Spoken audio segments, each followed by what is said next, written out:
Hello बेटा जी, कैसे हैं आप सब लोग। होप यू बेटा बहुत अच्छे होंगे।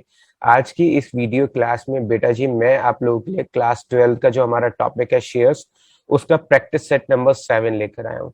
ऑलरेडी बेटा जी मैं इस पर 6 प्रैक्टिस सेट और लगभग 13 से 14 केस स्टडीज बनाकर आपके साथ शेयर कर चुका हूँ। और मैंने सभी चैप्टर्स के लिए जो भी इंपॉर्टेंट प्रैक्टिस सेट्स होते हैं, एमसीक्यू प्रैक्टिस सेट्स और केस स्टडीज के वीडियोस होते हैं, वो सभी मैंने आपके साथ शेयर किए हैं। अगर आप उन्हें देखना चाहते हैं तो मेरे चैनल की प्लेलिस्ट पे जाकर देख सकते हैं, जहां पर मैंने सबकी एक पर्टिकुलर कैटेगरी बना दी है, सो दैट कि आपको ढूंढने में प्रॉब्लम ना हो।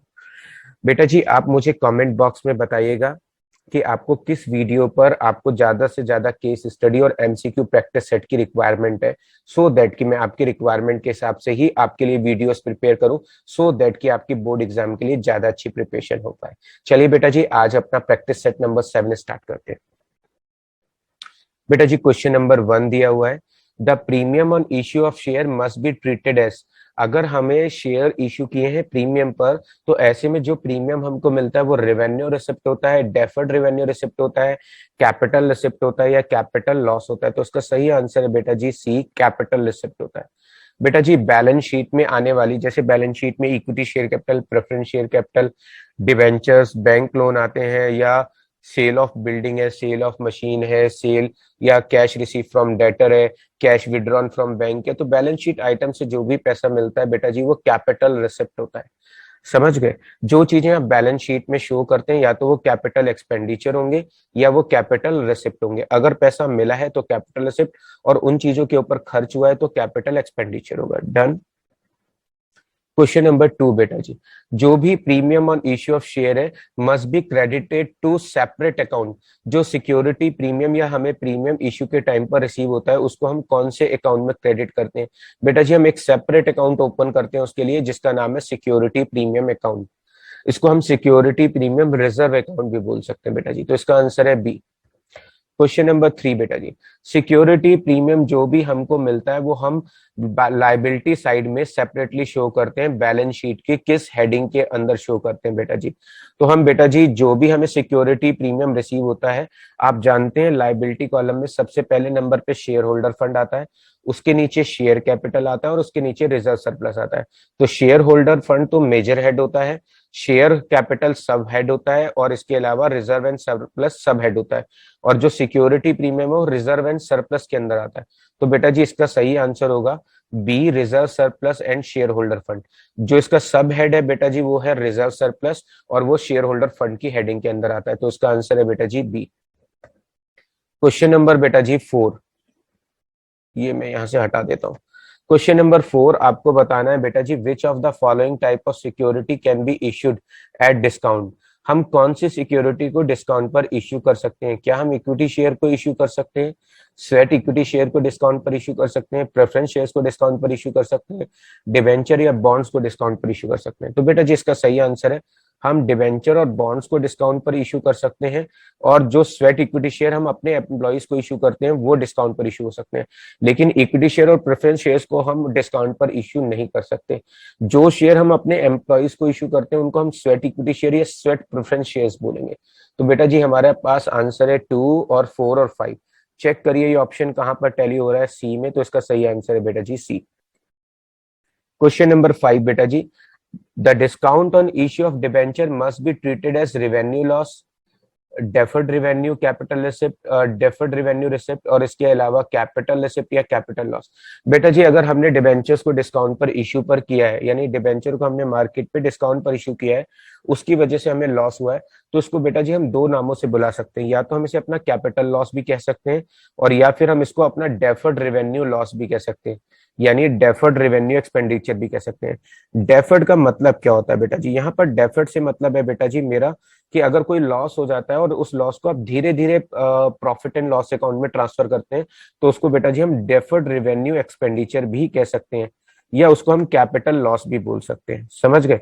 तो बेटा जी इसके दो नाम हो सकते हैं। एग्जाम में टीचर आपको दो में से एक ऑप्शन जरूर देगा, या तो कैपिटल लॉस या डेफर्ड रेवेन्यू एक्सपेंडिचर। ये आप याद रखिएगा। जहां भी आप जब आप मेरी वीडियो देखते हैं तो कोशिश करें कि रजिस्टर पेन लेकर बैठे, सो दैट कि जो पॉइंट आपको इंपॉर्टेंट लगते हैं आप उसके नोट्स बना पाए।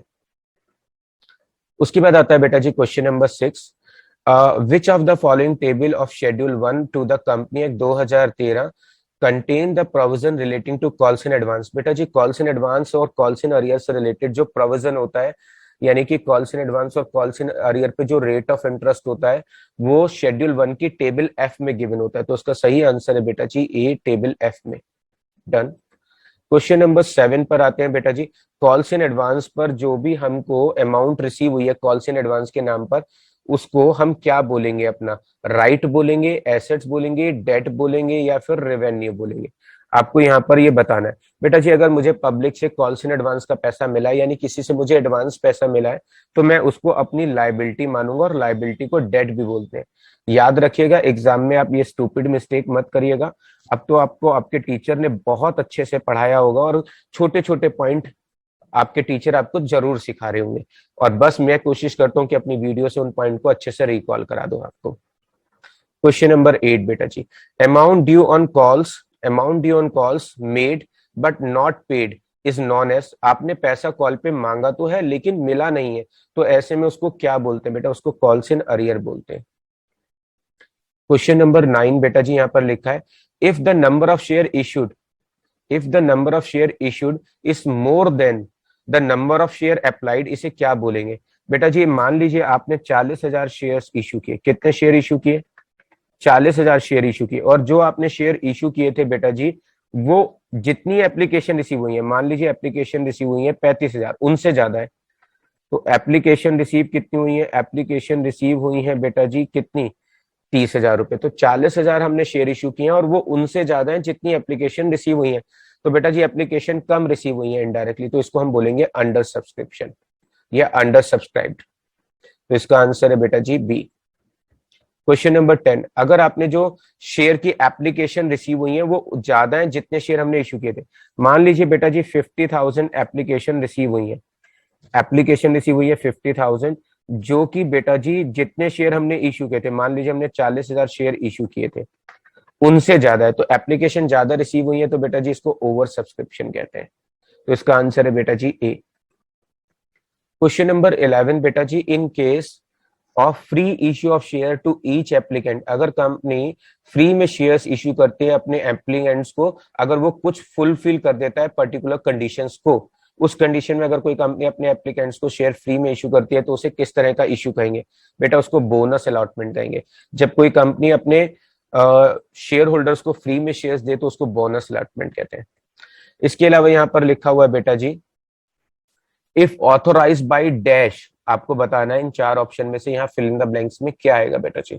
If authorise by dash a company may receive from the share holder the amount remaining unpaid on shares even though the amount has not been called up, यानी जो पैसा हमने नहीं मांगा लेकिन वो पैसा हम उस शेयर होल्डर से ले लेते हैं, यानी एक तरीके से कॉल्स इन एडवांस जिसे हम बोल रहे हैं। तो क्या हम एमओए के according calls in advance accept कर सकते हैं, या आर्टिकल ऑफ एसोसिएशन के according calls in advance accept कर सकते हैं, या प्रोस्पेक्टस के अकॉर्डिंग, या securities exchange board of India के अकॉर्डिंग? तो बेटा जी इसका सही आंसर है बी। आर्टिकल ऑफ एसोसिएशन में ही बेटा जी कॉल्स इन एडवांस को एक्सेप्ट करने से रिगार्डिंग रूल्स दिए होते हैं कि अगर कोई किसी से हमें कॉल्स इन एडवांस का पैसा मिलता है तो उस कंडीशन में हम उसे किस रेट ऑफ इंटरेस्ट से इंटरेस्ट पे करेंगे। और अगर उसमें रेट ऑफ इंटरेस्ट फिक्स नहीं होता है तो ऐसे में सेबी की गाइडलाइंस फॉलो होती है जिसके अकॉर्डिंग कॉल्स इन एडवांस पे रेट ऑफ इंटरेस्ट 12% रहता है। डन। क्वेश्चन 13 बेटा जी, dash paid on calls in advance, हम कॉल्स इन एडवांस पे क्या पे करते हैं? बेटा जी हम कॉल्स इन एडवांस पे इंटरेस्ट पे करते हैं। Share of companies profit no, dividend no, no dividend is, बेटा जी इसका आंसर है डी, इनमें से कोई भी ऑप्शन नहीं है। हम कॉल्स इन एडवांस पे इंटरेस्ट पे करते हैं बेटा जी। यहाँ पर आ रहा है बेटा जी, as per table F of schedule 1 of company act 2013 interest on calls in advance पे हम किस रेट से इंटरेस्ट पे करते हैं? तो बेटा जी इसका आंसर है 12%। क्वेश्चन नंबर बेटा जी 15, कॉल्स इन अरियर पे हम किस रेट ऑफ इंटरेस्ट से इंटरेस्ट चार्ज करते हैं? तो बेटा जी इसका आंसर है 10%। याद रखेंगे छोटे छोटे से पॉइंट। क्वेश्चन नंबर बेटा जी 16, the interest on calls in advance is paid for the period from, interest on calls in advance paid is interest on calls in advance is paid for the period from the date of receipt of application money to the date of appropriation, date of receipt of allotment money to the date of appropriation, date of receipt of calls in advance to the date of appropriation of the call, date of appropriation to the date of dividend payment. बेटा जी date of appropriation का मतलब होता है final date जहां पर हमें आखिरी कॉल का पैसा मिला है, या वो डेट जब हम उसको इंटरेस्ट पे करने वाले हैं। तो बेटा डेट ऑफ एप्रोप्रिएशन के दो मतलब है, जहां पर हमने फाइनल कॉल मांगी थी, या फिर बेटा जी जिस तारीख में हम इंटरेस्ट पे कर रहे हैं उसको बोलते हैं डेट ऑफ एप्रोप्रिएशन। एप्रोप्रिएशन का मतलब होता है बेटा डिस्ट्रीब्यूट करना, तो जिस तारीख में हम इंटरेस्ट डिस्ट्रीब्यूट करेंगे उस तारीख तक का। तो बेटा जी जिस तारीख में पैसा एडवांस मिला था, जिस तारीख में पैसा एडवांस मिला है उस तारीख से लेकर जिस तारीख में हम इंटरेस्ट पे कर रहे हैं तब तक का इंटरेस्ट पे करेंगे। तो बेटा जी जिस तारीख में पैसा एडवांस दिया है तभी से तो इंटरेस्ट कैलकुलेट होगा। अब मैंने एप्लीकेशन मनी कब मांगी, एप्लीकेशन पे उसने एडवांस पैसे नहीं दिए, तो कैसे इंटरेस्ट निकाल देंगे। तो याद रखिएगा जिस दिन हमें पैसा एडवांस मिला है उस तारीख से जिस तारीख में हम इंटरेस्ट देने वाले हैं तब तक का इंटरेस्ट कैलकुलेट करके देंगे। तो उसका सही आंसर है बेटा जी सी। क्वेश्चन नंबर 17 बेटा जी दिया हुआ है balance of interest on calls in arrear account. जो interest on calls in arrear है बेटा जी उसको हम कहाँ ट्रांसफर करते हैं। बेटा जी interest on calls in arrear हमारा एक्सपेंस होता है, हमने कॉल्स इन अरियर पे interest on calls in arrear हमारा इनकम होता है। जो कॉल्स इन अरियर यानी शेयर होल्डर पे जो पैसा रुका हुआ है जिसपे हम उससे इंटरेस्ट चार्ज करते हैं, ये हमारी इनकम होती है और इसको हम प्रॉफिट एंड लॉस अकाउंट में शो करते हैं। क्वेश्चन नंबर 18 बेटा जी interest on calls in advance के बैलेंस को हम कहाँ ट्रांसफर करते हैं। बेटा जी जो पैसा मुझे एडवांस मिला उसमें मैं कॉल्स इन एडवांस पर इंटरेस्ट पे करता हूं, तो ये मेरा खर्चा होता है, इसको डी यानी कि प्रॉफिट एंड लॉस में ट्रांसफर करते हैं। क्वेश्चन नंबर 19 बेटा जी एक कंपनी में allot its new share to its existing share holders. जब कोई कंपनी अपने नए शेयर अपने पुराने शेयर होल्डर को ऑफर करती है तो बेटा जी इसको राइट शेयर्स कहते हैं। क्वेश्चन नंबर 20 बेटा जी यहां पर लिखा है डैश में be set to be the compulsory termination of membership by the way of penalty for non payment of allotment और एनी कॉल। अगर कोई शेयर होल्डर अपनी अलॉटमेंट और कॉल का पैसा नहीं देता है तो ऐसे में हम उसके ऊपर जो है पेनल्टी लगाने के लिए उसकी मेंबरशिप को टर्मिनेशन कर देते हैं। तो इसको बेटा जी हम फॉरफीचर ऑफ शेयर्स बोलते हैं। यानी जब कोई शेयर होल्डर अपनी इंस्टॉलमेंट का पैसा नहीं देता है तो फाइनली कंपनी उसके शेयर फॉरफिट कर देती है, जिससे उसकी मेंबरशिप कैंसिल हो जाती है। क्वेश्चन नंबर बेटा जी 21 विच of the following security can B forfeited for non payment. हम किसको फॉरफिट कर सकते हैं, इक्विटी शेयर्स को, इक्विटी शेयर प्रेफरेंस शेयर्स दोनों को, preference share equity share debentures को, या फिर डिबेंचर्स को। तो बेटा जी इसका आंसर है 2। हम इक्विटी शेयर और प्रेफरेंस शेयर्स दोनों को फॉरफिट कर सकते हैं। यानी शेयर्स पे अगर कोई पैसा इंस्टॉलमेंट का पेंडिंग है तो ऐसे में उस शेयर होल्डर के इंस्टॉलमेंट ना पे करने पर हम उसके शेयर फॉरफिट कर सकते हैं। क्वेश्चन नंबर 22 बेटा जी which of the following security can not be forfeited. इनमें से किसको फॉरफिट नहीं कर सकते। बेटा जी डिबेंचर्स को हम फॉरफिट नहीं कर सकते, याद रखिएगा। क्वेश्चन नंबर 23 बेटा जी at the time of shares forfeited balance of share forfeited account. यानी कि शेयर फॉरफीचर के टाइम पर जो शेयर फॉरफिटेड का बैलेंस होता है बेटा जी वो हम फाइनली कहां ट्रांसफर करते हैं। बेटा जी कैपिटल रिजर्व अकाउंट में ट्रांसफर कर देते हैं। डन। इसके अलावा बेटा जी फॉरफिटेड शेयर्स में रीइश्यूड एट पार और एट प्रीमियम, एट पार और at discount, at par at premium और एट डिस्काउंट। बेटा जी इसका सही आंसर है 4।